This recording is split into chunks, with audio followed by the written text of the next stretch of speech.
toutes et à tous, bonjour. Commençons cette revue de presse par les nouvelles en sport. Comme annoncé, les derniers matchs comptant pour la dernière journée des éliminatoires de la CAN 2024 en Côte d'Ivoire ont pris fin cette semaine. Les 24 équipes qualifiées sont désormais connues. Le Bénin, avec une bonne prestation, n'a pas pu valider son ticket pour cette CAN. Il a perdu 2 contre 3 face aux Mozambicains. Face à cette non-qualification, certaines personnes se sont prises verbalement à l'équipe à travers des critiques destructrices, ce qui ne devrait pas être le cas selon les analyses du coach Patrick Amanpoyon. Car sur le chemin de la victoire, on peut trébucher, mais en football, on ne gagne pas tous les matchs. La preuve, l'Argentine a perdu son premier match en Coupe du Monde, mais a fini par gagner cette Coupe du Monde. La dynamique actuelle est une bonne dynamique à accompagner par tout le peuple, selon le coach, afin que le Bénin se qualifie à la CAN 2025 et à la Coupe du Monde 2026. Cette vidéo d'analyse est à retrouver sur les réseaux sociaux du coach Patrick Amanpoyon. En attendant que cet appel soit entendu des Béninois pour accompagner les Guépards en football, les Guépards en sport boule font parler d'eux avec les 50e championnats du monde de pétanque. Fraternité écrit que le Bénin fait forte impression. La plupart des quotidiens rapportent les exploits des boulistes béninois qui ont été champions dans la catégorie doublette mixte en battant la France, précise Sport New Africa. Rappelons que la pétanque est un sport qui consiste à lancer des boules plus près du but que son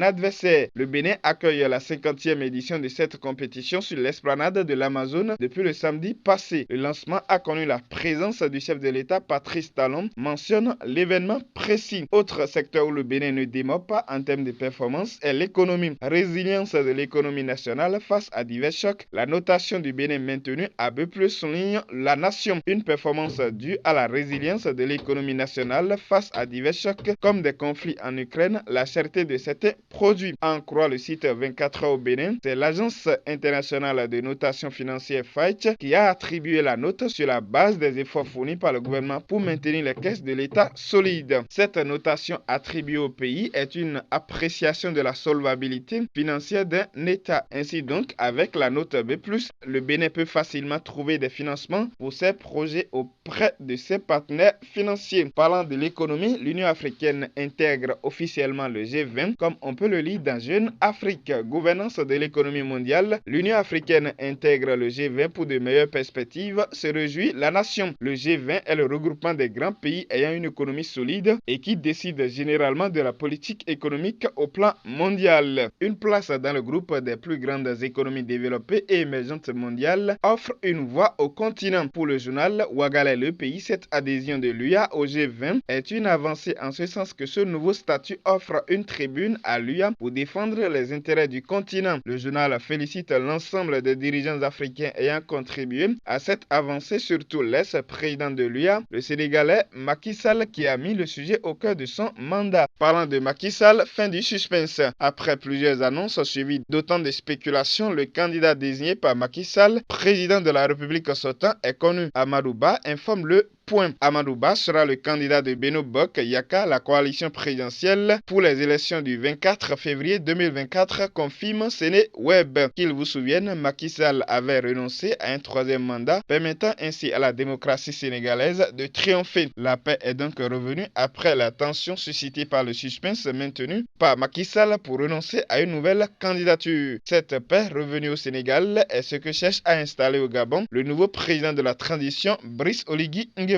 Au lendemain de la nomination d'un gouvernement de transition confié à un ténor de l'opposition, Raymond Ndong Sima, et composé d'anciens caciques du régime d'Ali Bongo, d'opposants, de membres de la société civile et de militaires, le nouvel homme fort du Gabon a continué les consultations de toutes les couches de la société afin de faire une transition inclusive et la mieux réussie, fait savoir Le Monde Afrique. Le journal souligne également que des ténors de l'opposition ou encore des personnes proches de l'ancien régime ont été nommés ce lundi à la tête de l'Assemblée nationale et au Sénat, ce qui traduit la volonté d'un homme qui s'inspire de toutes les couches, de toutes les compétences afin de relancer le Gabon sur les rails du développement. Vivement qu'il continue dans ce sens pour rehausser l'image de la démocratie en Afrique. Faut-il le rappeler, le 30 août dernier, les militaires ont pris le pouvoir en arrêtant l'ex-président Ali Bongo qui a été relâché par la suite. Pendant ce temps, rehausser l'image de la démocratie est déjà chose faite en Côte d'Ivoire. Après les élections municipales et régionales qui ont donné lieu à la vite victoire du Rassemblement des oufouettistes pour la démocratie et la paix, le RHDP de Alassane Ouattara, les élus vont élire à leur tour les sénateurs ce samedi 16 septembre, comme nous le dit Abidjan.net.